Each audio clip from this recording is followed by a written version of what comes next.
Since the dawn of human consciousness, a question has echoed through temples, monasteries, and the innermost reflections of spiritual seekers. How can a God of infinite goodness and perfection allow evil to exist? This is not a recent question born in the minds of modern philosophers, but an ancient dilemma that, according to ancient traditions, arose long before the creation of humanity, in the heavenly realms themselves. The sacred scriptures of various cultures speak of a great division in the spiritual realm, a cosmic rupture that happened when a being of light dared to question the very nature of divine creation. Could it be that the first rebellion was actually a legitimate questioning? What would happen if we discovered that evil is not a separate creation, but an inherent facet of the creative process of existence itself?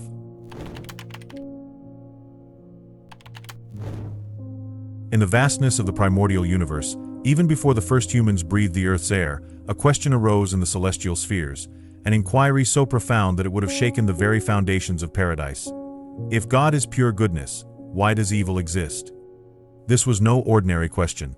It was a doubt that challenged the very nature of divine creation, a question that the apocryphal texts suggest arose not in the minds of men, but among the angelic beings themselves. Imagine the scenario. Beings of pure light and consciousness, created to serve and glorify, beginning to develop critical and questioning thinking. The Dead Sea manuscripts and ancient esoteric texts point out that, long before the fall described in Genesis, there was already a silent restlessness in the celestial spheres. Was this the true original sin? Not human disobedience, but angelic curiosity? Kabbalistic traditions speak of angels as emanations of divine consciousness, individualized aspects of God's mind. If so, wouldn't it be natural for these extensions of divinity to eventually question their own purpose and the nature of reality? As parts of divine consciousness, perhaps this questioning was inevitable, even part of the greater plan. The Zohar, the fundamental text of Jewish Kabbalah, suggests that before material creation there was already the potential for imbalance in the spiritual spheres. Kabbalists call this the breaking of the vessels, when the divine light was so intense that the vessels created to contain it shattered, scattering divine fragments throughout existence. Wasn't this the first manifestation of what we call evil, simply a disharmony in perfect balance? In various Gnostic traditions, this forbidden question would have been so disturbing because it touched on an uncomfortable truth: the possibility that evil was not external to God, but an integral part of created reality itself. The Nag Hammadi codices, discovered in Egypt in 1945, contain texts that suggest that this existential question divided the angelic hierarchies long before the creation of humanity. What makes this question so powerful as to cause a celestial split? Perhaps because it questions not only the nature of evil, but the very nature of the Creator. If an omnipotent and omniscient being created a universe where suffering exists, then either that being desired suffering or could not avoid it, and both possibilities are disturbing for those who conceive of God as absolute perfection. The esoteric writings of the Rosicrucian order mention that this question would have created the first dissonant vibration in the cosmos, a tremor that would eventually manifest in all dimensions of existence. According to these texts, duality itself was born out of this primordial questioning, when perfect unity was challenged for the first time. Documents attributed to the Essenes, an ancient Jewish sect known for their mystical practices, suggest that there were angels who saw this question not as an act of rebellion, but as an opportunity for deeper understanding. They believed that questioning was not opposed to devotion, but a higher form of it, a genuine search for understanding. The Mandine texts, from one of the oldest Gnostic religions still in existence, describe this division as the first separation between those who accepted and those who sought. It wasn't simply a division between good and evil, but between different approaches to divine truth, those who chose unconditional acceptance and those who chose the path of knowledge through questioning. This forbidden question, why does evil exist if God is goodness, has not only divided heaven, but continues to reverberate throughout humanity's spiritual history, influencing religions, philosophies, and belief systems. The same question that would have separated the angels into opposing factions remains at the heart of our spiritual quest, an enigma that may never find a definitive answer, but whose contemplation continues to transform our understanding of the divine. In the conventional Abrahamic traditions, Judaism, Christianity, and Islam, we often find the notion that evil is not a substance or an independent force, but simply the absence of God. Saint Augustine, one of the most influential Christian theologians, proposed this view in the 4th century. Evil would be like darkness, which is nothing more than the absence of light, or like cold, which is simply the absence of heat. From this perspective, God did not create evil. He simply allowed spaces where its presence is less manifest. However, this explanation has never completely satisfied the most restless spiritual seekers. If God is omnipresent, how could there be places empty of His presence? And if He is omnipotent, why would He allow such voids? This apparent contradiction led to the development of alternative traditions, particularly in the Gnostic systems that flourished in the first centuries of the Christian era, offering a radically different view of the origin of evil. The Gnostic texts, such as the Gospel of Philip and the Apocrypha of John, present a surprising cosmology. The material universe was not created by the supreme God, but by an inferior and imperfect entity called the demiurge. This being, often identified with the God of the Old Testament, would be a cosmic creator who, although powerful, would be separated from the true divine source. The true divinity that remains beyond our comprehension, transcendent and perfect. In the Valentinian system, one of the most sophisticated Gnostic schools, the demiurge created the material world from a limited understanding, without knowing the true nature of the divine. His work would be similar to that of a craftsman trying to reproduce a design he has only partially glimpsed, resulting in a fundamentally imperfect creation. Evil, in this view, would not be absence, but an inevitable consequence of the imperfection inherent in matter itself. The Nag Hammadi manuscripts describe how the demiurge, after creating the material world, declared, "I am God, and there is no other besides me." This statement is presented not as a truth, but as an illusion, the first cosmic deception. The true God, according to these traditions, would be far beyond this imperfect creator, existing in a realm of absolute purity that the Gnostics called the pleroma, the divine fullness. The most provocative aspect of these traditions is that the demiurge would not necessarily be evil, just ignorant. In his limitation, he genuinely believed himself to be the supreme creator, unaware of the existence of higher realities. Thus, evil would not have arisen from an evil intention, but from the inevitable imperfection of a limited creator who, without understanding his own limited nature, shapes a universe in his image, equally limited and imperfect. This Gnostic perspective finds surprising echoes in other traditions around the world. In Hindu cosmology, for example, our material universe exists within a cycle of creation and destruction presided over by Brahma, an aspect of the divine that, although powerful, is not the ultimate reality. The true absolute, Brahman, transcend all these manifestations. Similarly, the Gnostic demiurge could be seen not as the ultimate creator, but as a manifested aspect of a divinity that, in its essence, remains beyond our comprehension. The Valentinians elaborated this idea even further, suggesting that material creation arose from a fall within the divine realm itself, when Sophia, wisdom, one of the eons or divine emanations, tried to understand the unknowable on her own. Her desire generated an incomplete entity, the demiurge, which, separated from full knowledge, created a world that reflected its own fragmented nature. From this perspective, evil would be the direct result of this primordial fragmentation, a cosmic imbalance originating in the creative process itself. Interestingly, we find similar concepts in the Jewish Kabbalah, which speaks of God's contraction, tzimtzum, to enable the existence of something beyond himself. In this act of divine self-limitation, there is room for imperfection and, consequently, evil. The crucial difference is that, in Orthodox Kabbalah, this is an intentional act of the supreme God, while in the Gnostic view, imperfection arises from the involuntary separation between the true divine and the demiurge. Contrary to what many people think, these ideas were not limited to obscure sects, but profoundly influenced Western religious and philosophical thought. Neoplatonic philosophers such as Plotinus, although they criticized the Gnostics, incorporated elements of this vision. Even within mainstream Christianity, thinkers such as Origen developed theologies that, in certain respects, came close to these notions of divine emanations and the nature of evil as a necessary consequence of materiality. This radical view brings us face to face with a disturbing possibility. What if the God that most people worship was only an intermediary deity, a cosmic creator who, although powerful, is as far removed from the true divine source as we ourselves are? What if evil existed not because God allowed it as a test or as a consequence of freedom, but because it is ingrained in the very nature of material creation, a universe created not by the absolute, but by a limited emanation we call God? The figure of Lucifer, whose name literally means light bearer in Latin, represents one of the most intriguing paradoxes in Western spiritual traditions. Although today he is almost universally associated with evil, His original name suggests something completely different: a luminous being, a transmitter of clarity and knowledge. This contradiction is not accidental, but reveals layers of meaning that have been obscured over centuries of religious interpretation. Esoteric texts such as the Book of Enoch, excluded from the official biblical canon but preserved in Ethiopian traditions, and fragments found at Qumran, present a surprising narrative. Before his fall, Lucifer was one of the closest to God, possibly the brightest of the angels, charged with illuminating the heavens like the morning star. His privileged position allowed him to contemplate both the divine glory and the unfolding creation, and it was from this unique perspective that his fateful question arose. If God is light, why is there darkness? This apparently simple question contained within it the germ of a metaphysical revolution. It wasn't just a question about the existence of evil, but about the fundamental nature of created reality. If the Creator is absolute perfection, how can we explain the obvious imperfections of the universe?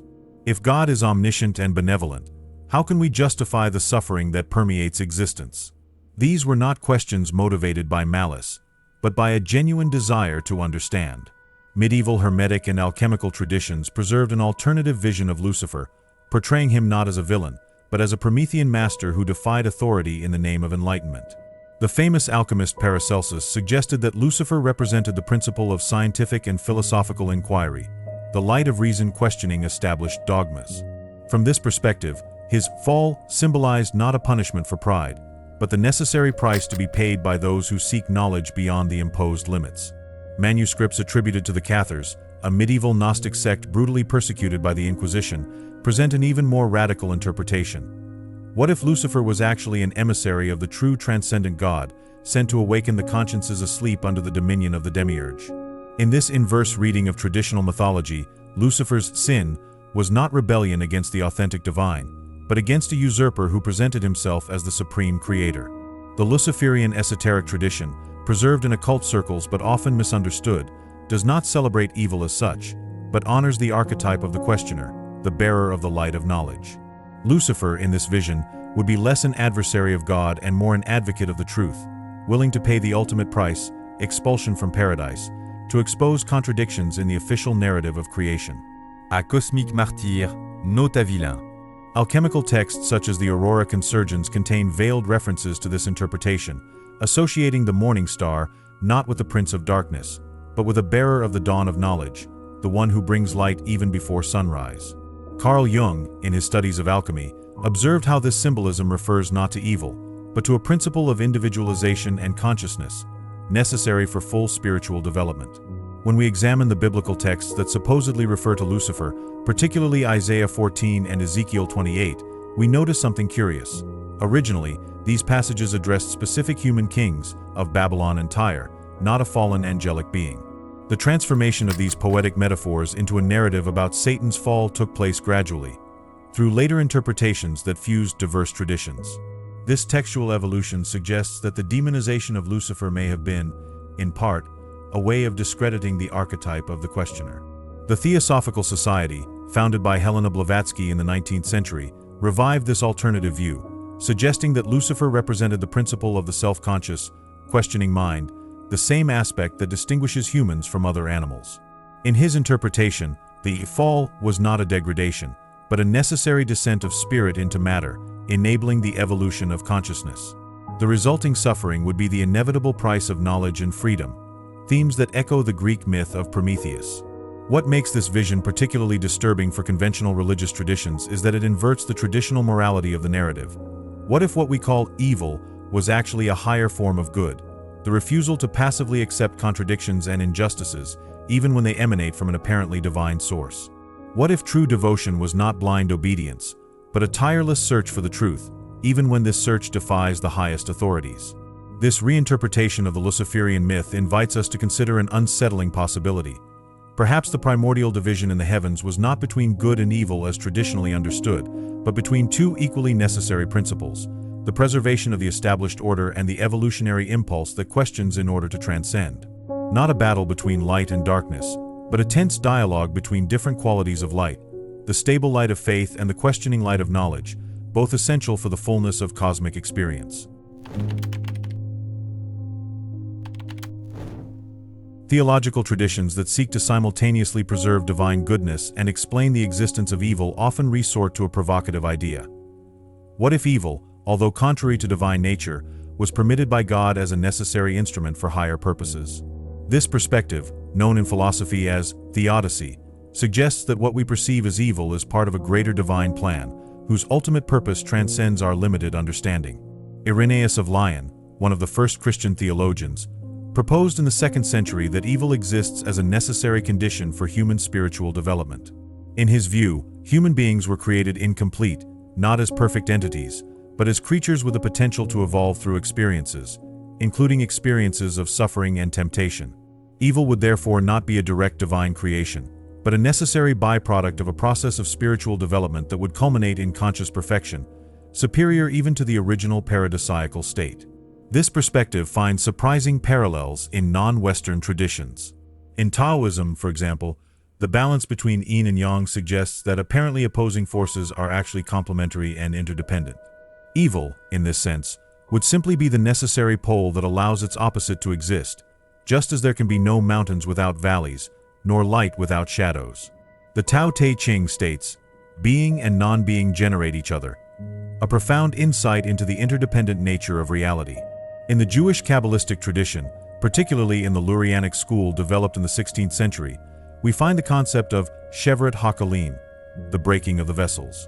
This metaphor describes how, in the process of creation, the receptacles intended to contain the divine light broke due to the intensity of this light. The husks, klippeth, resulting from this breakage would represent evil, not as an intentional creation of God, but as an inevitable consequence of the creative act itself. More significantly, these shells would still contain sparks of divine light, suggesting that even in evil there are fragments of good awaiting redemption. Gottfried Leibniz, a 17th century philosopher, developed the best of all possible worlds argument, suggesting that God, in his omniscience, created the universe that, considering all possibilities and consequences, contains the greatest possible amount of good, even if this needs to include a certain amount of evil. Suffering would exist not because God wants it, but because its complete elimination would result, paradoxically, in a universe with less total good. This view confronts us with a challenging possibility. What if evil, far from being a flaw in creation, was a necessary component for the development of higher virtues? Courage cannot exist without danger. Compassion requires suffering to be exercised. Forgiveness requires offenses. From this perspective, the moral universe would be impossible without the existence of evil, not as an end in itself, but as a necessary condition for greater goods. Islamic mysticism, particularly in the works of Ibn Arabi, presents a complementary perspective through the concept of Wahdat al-Wujud, unity of existence. In this view, everything that exists, including what we call evil, is ultimately a manifestation of the divine. Apparent evil would only be a limited perception of reality, an inability to see how every event, even apparently negative ones, contributes to the perfection of the cosmic whole. Kierkegaard, a Christian existentialist philosopher, proposed that the possibility of evil is inseparable from freedom, the greatest divine gift to humans. For him, a world without the possibility of evil would also be a world without authentic freedom, reducing human beings to automatons programmed only for good. The greatness of creation would lie precisely in the possibility of genuine moral choice, which necessarily includes the possibility of evil. Could this be the reason why God allowed evil, not because he wanted it, but because he valued freedom above automatic perfection? This perspective finds powerful expression in the book of Job, where the suffering of the righteous becomes the setting for a profound reflection on God's purposes. Significantly, God's response to Job is not a rational explanation for suffering, but a revelation of the vastness and complexity of creation, suggesting that human understanding is simply insufficient to judge the totality of the divine plan. Evil, in this reading, would exist not because God created it or desires it, but because it is part of a cosmic tapestry whose complete pattern is only visible from the divine perspective. Mystical writings from the Orthodox Christian tradition, such as those of Simeon the New Theologian, also suggest that evil can function as a divine pedagogue, a harsh but necessary teacher who, through suffering, awakens us to deeper spiritual realities. In this view, evil would be permitted not as punishment, but as bitter medicine, painful at the time, but leading to spiritual healing in the final analysis. This understanding of evil as a divine instrument leads us to a paradoxical conclusion. If evil ultimately serves benevolent divine purposes, then the absolute distinction between good and evil may be less clear than we imagine. Perhaps evil is not the absence of God, nor a direct divine creation, but an aspect of the creative process, like the darkness that, although opposed to light, is necessary for the stars to shine and guide night travelers on their journey home. Apocryphal texts and esoteric traditions suggest that the heavenly rebellion was not a simple confrontation between good and evil, as it is often portrayed, but a philosophical and ideological schism of cosmic proportions. On one side were the angels who accepted the established divine order without question. On the other, those who demanded to understand the Creator's purposes and nature before offering their obedience. This would not be a division between virtuous and sinful, but between different approaches to spiritual truth, unconditional acceptance versus a search for understanding. The Book of Enoch, preserved in the Ethiopian canon but excluded from most Western Bibles, contains passages that can be interpreted as allusions to this primordial conflict. When it describes the rebellion of the Watchers, angelic beings who abandoned their heavenly posts, the text suggests more complex motives than simple disobedience or lust. There are indications that these beings sought a more direct relationship with creation, an experiential knowledge that transcended their designated role as mere observers and executors of the divine will. This interpretation finds a surprising echo in certain Kabbalistic traditions, particularly in the works of Rabbi Isaac Luria, who speaks of angels as representatives of different divine attributes. Some would embody qualities such as justice, others mercy, and the conflict between them would represent not a struggle between good and evil, but a necessary tension between different aspects of the divine nature itself. Rebellion, in this sense, could be understood as a temporary imbalance between these complementary forces, a necessary moment in the cosmic drama of continuous creation. Manuscripts from the Gnostic library at Nag Hammadi contain allusions to a more fundamental division between the archons, cosmic rulers in the service of the demiurge, and the angels of Sophia, messengers of transcendent wisdom. The former would rule by imposing laws and limitations. The latter would offer enlightenment through liberating knowledge. This would not be a battle between opposing moralities, but between contrasting epistemologies, between those who believe that truth must be obeyed and those who insist that it must be understood. The very structure of the angelic hierarchies, as described by Dionysius the Areopagite in the 5th century, suggests this internal tension. In the higher orders we find the seraphim and cherubim, whose primary function is to contemplate and understand the divine nature.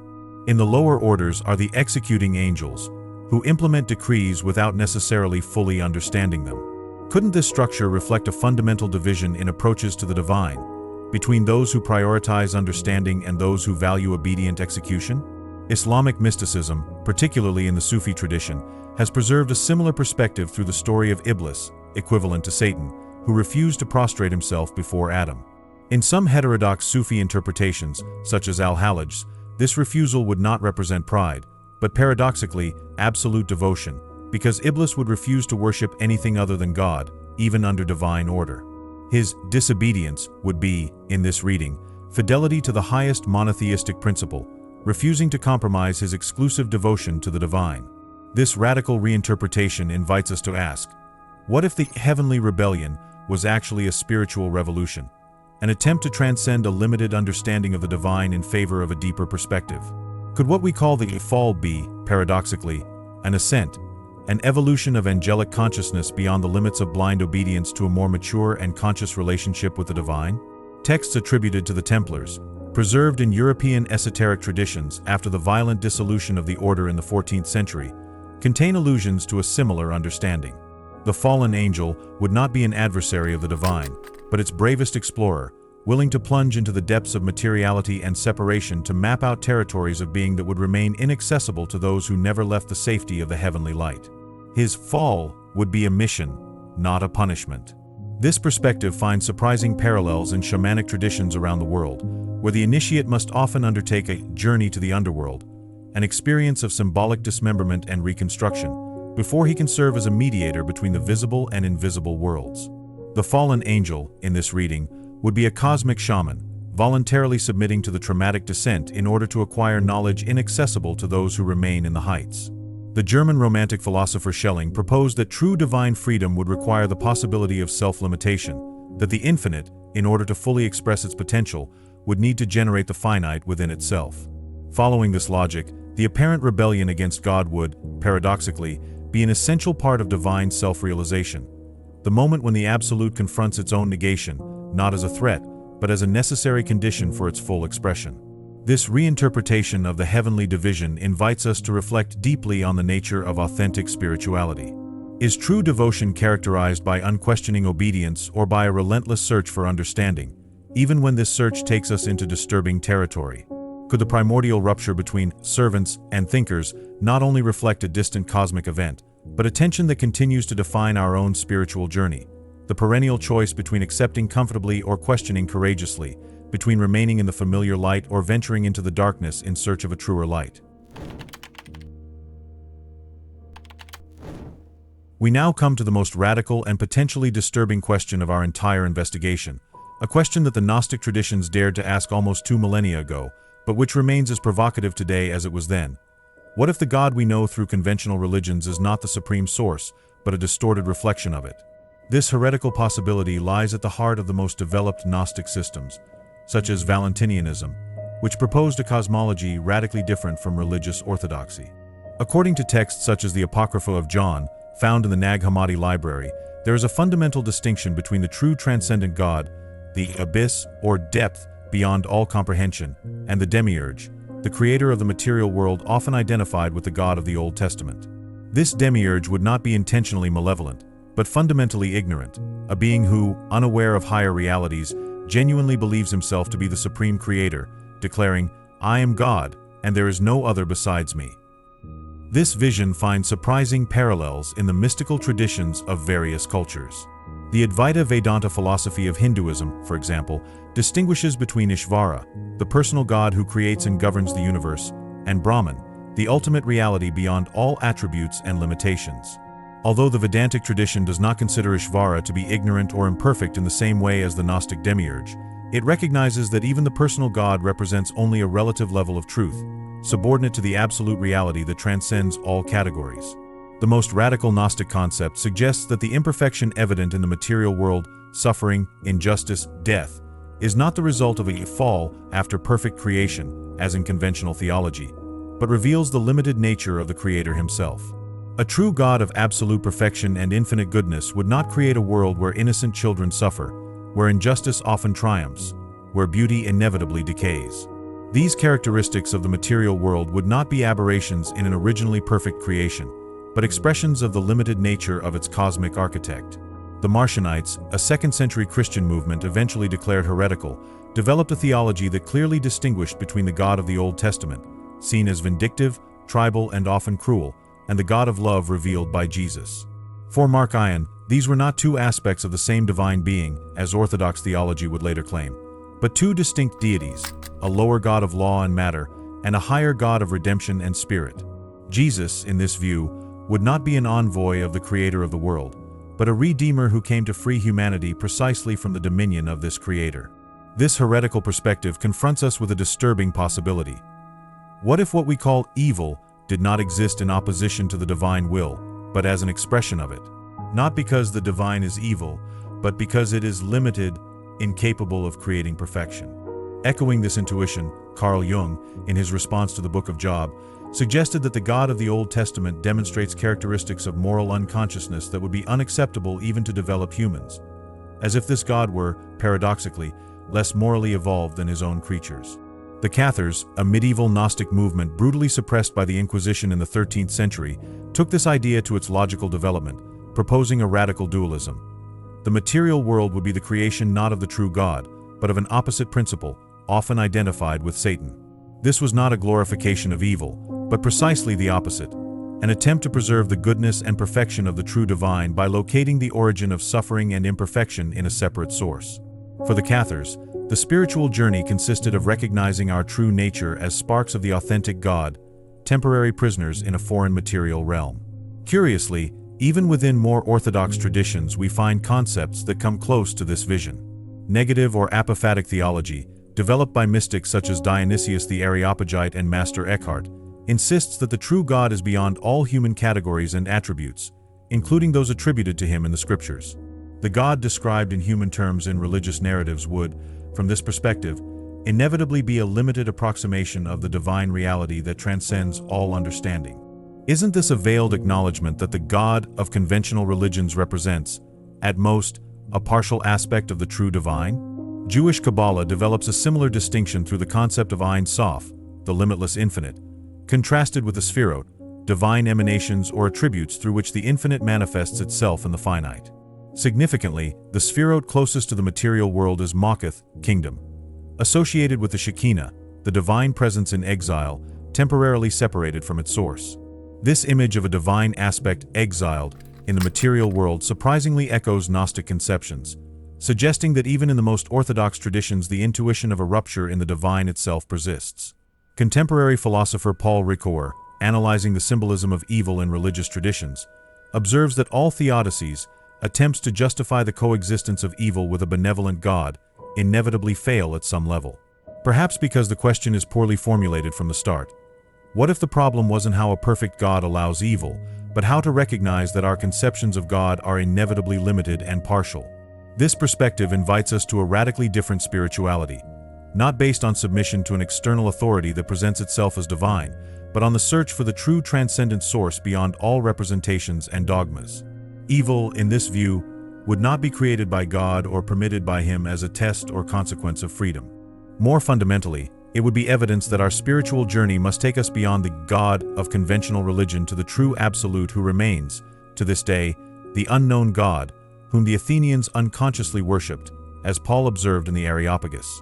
From the disturbing possibility that evil originates in the very structure of creation, to the radical reinterpretation of the heavenly rebellion as a revolution of knowledge, each perspective invites us to transcend the simplifications that often dominate religious discourse.